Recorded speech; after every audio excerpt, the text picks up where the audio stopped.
Welcome, Taurus. This is Regina from Pacific Tarot, getting ready to do a full moon in Sagittarius reading for you.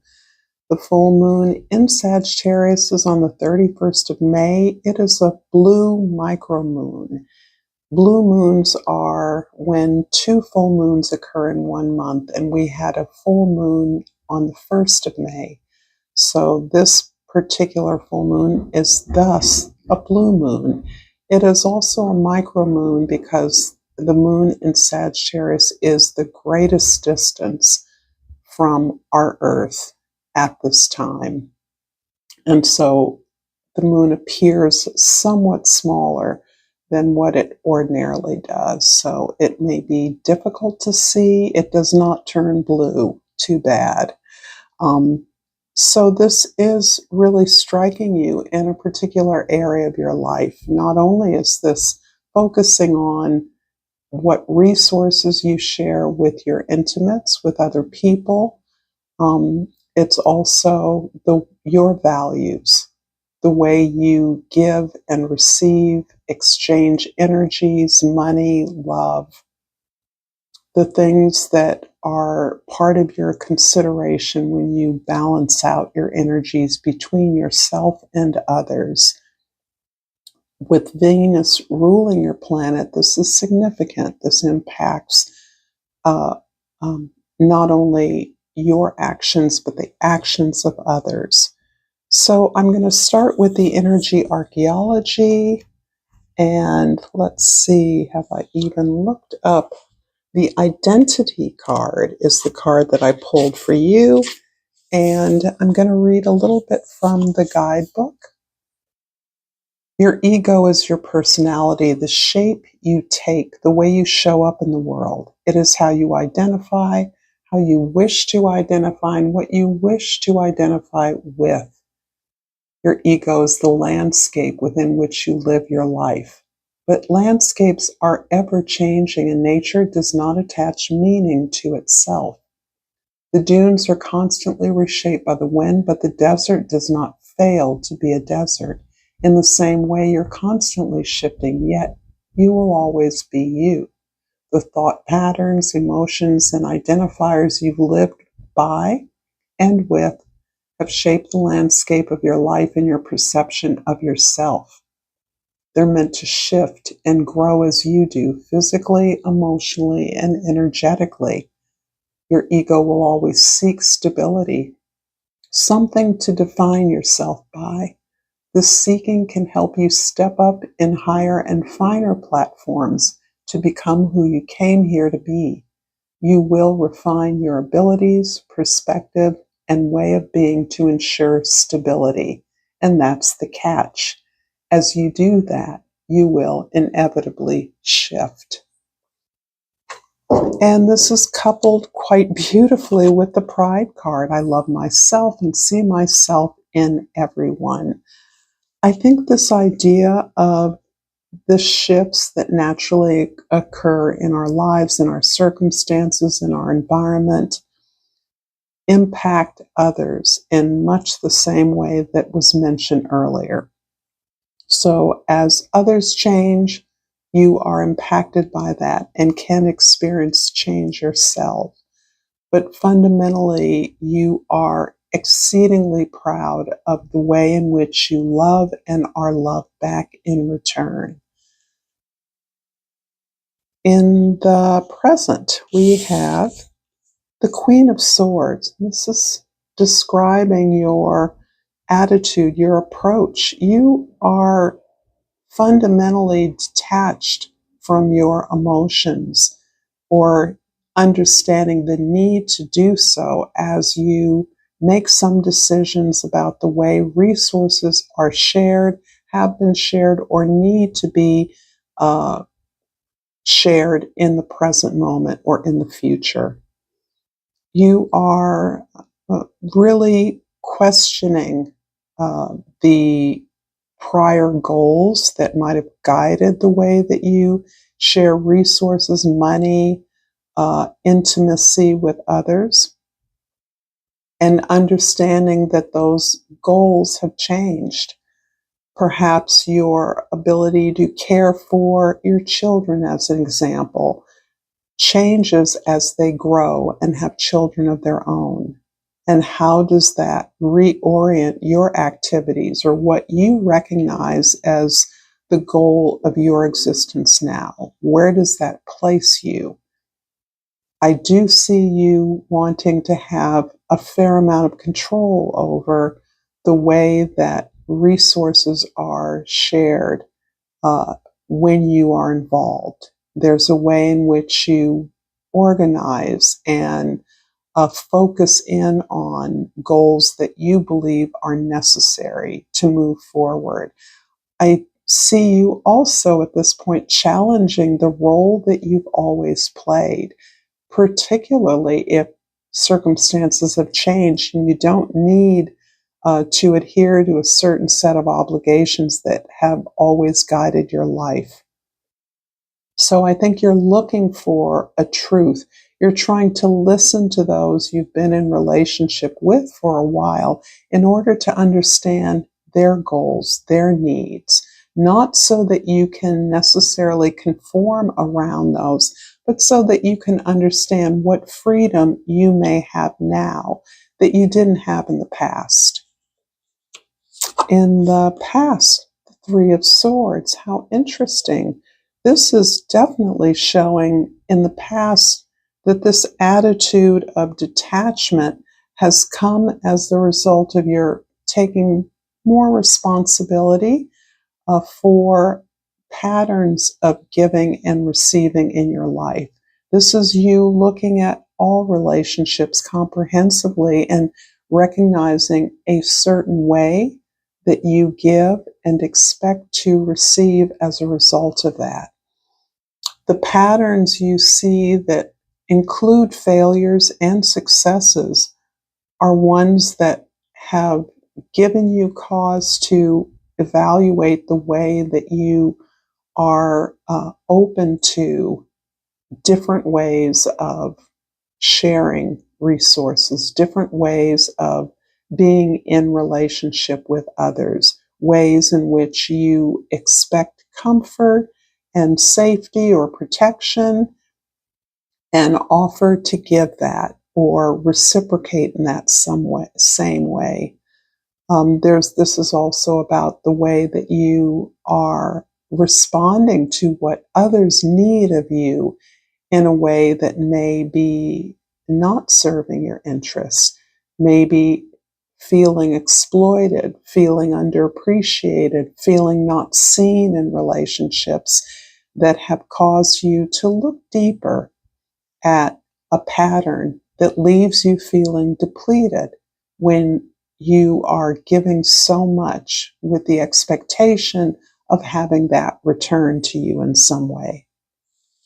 In the future, the Queen of Wands, I feel you emerging out of this consideration, this balancing act, with a strong sense of who you are and what you desire.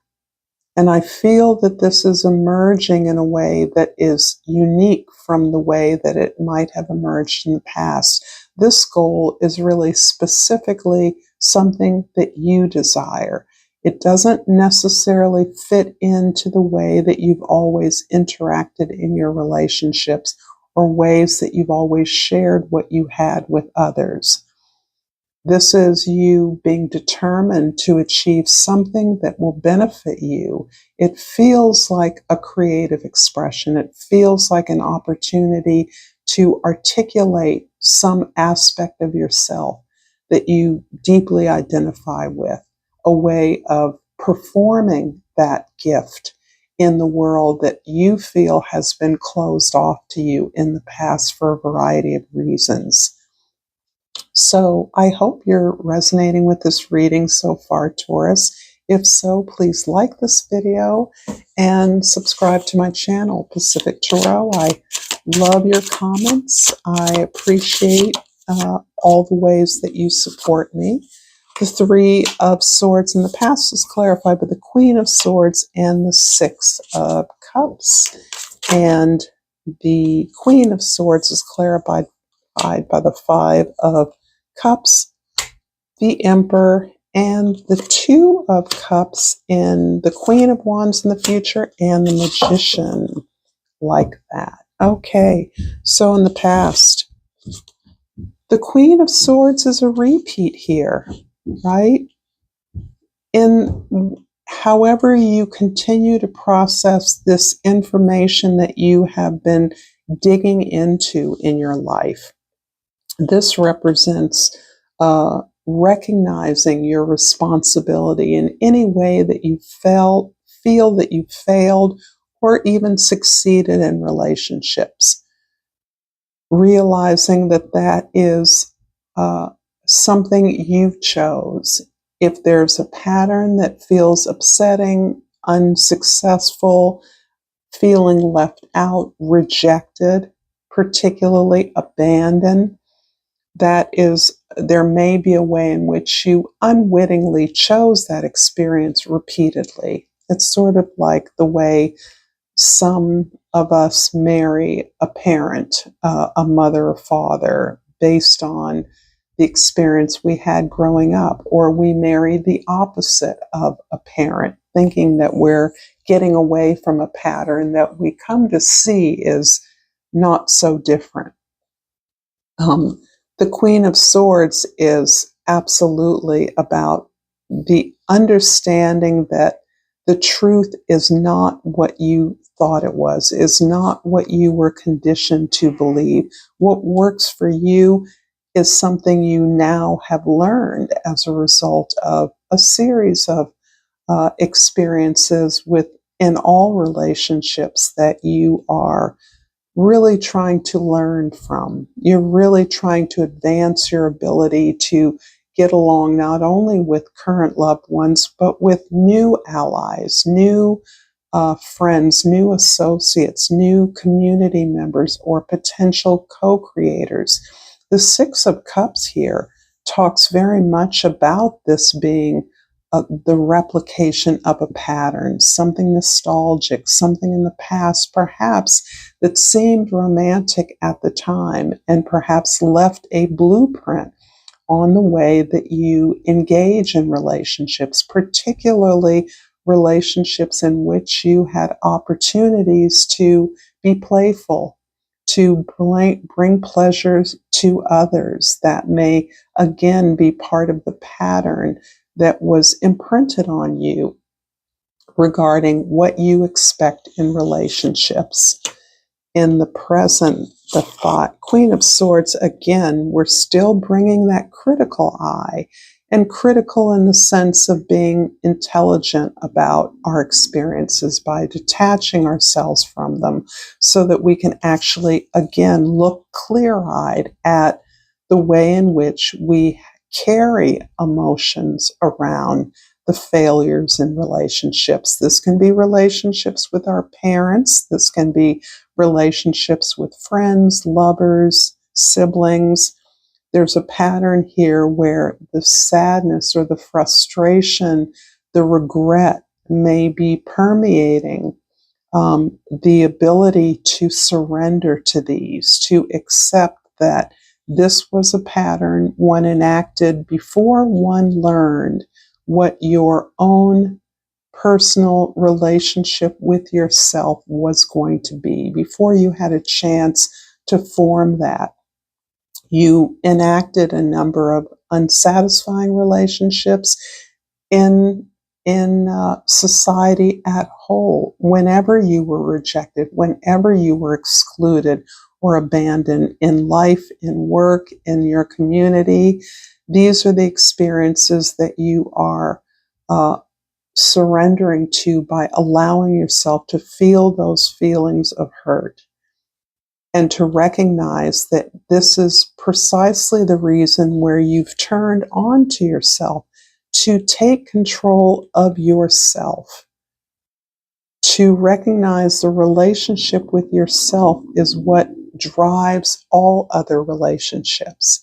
And so here you are releasing the desire to control things in the world, to control people in the world in a way that is not possible, that is beyond your control.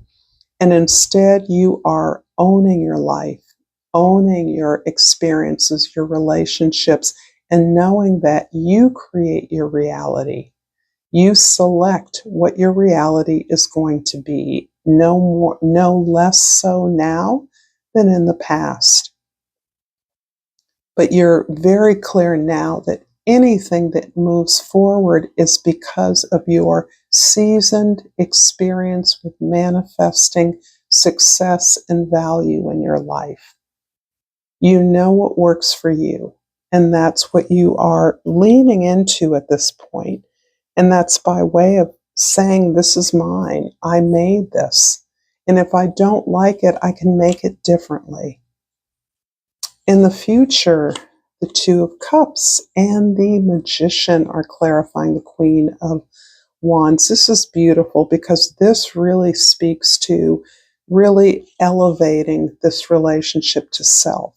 It's not losing, cutting out, separating yourself from any other relationship. In fact, by deepening this relationship to yourself and allowing yourself to be who you are, to articulate that, to express that, to produce something as a result of that, to make a presentation, to share information, to promote a plan or a proposal to others.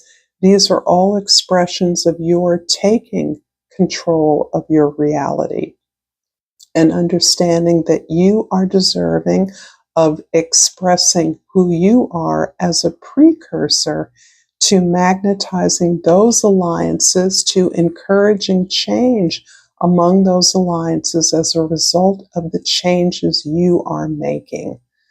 So this is feeling a little bit like catch me if you can energy for all you Tauruses, others who you have devoted yourself to, loved, supported, helped, been there for.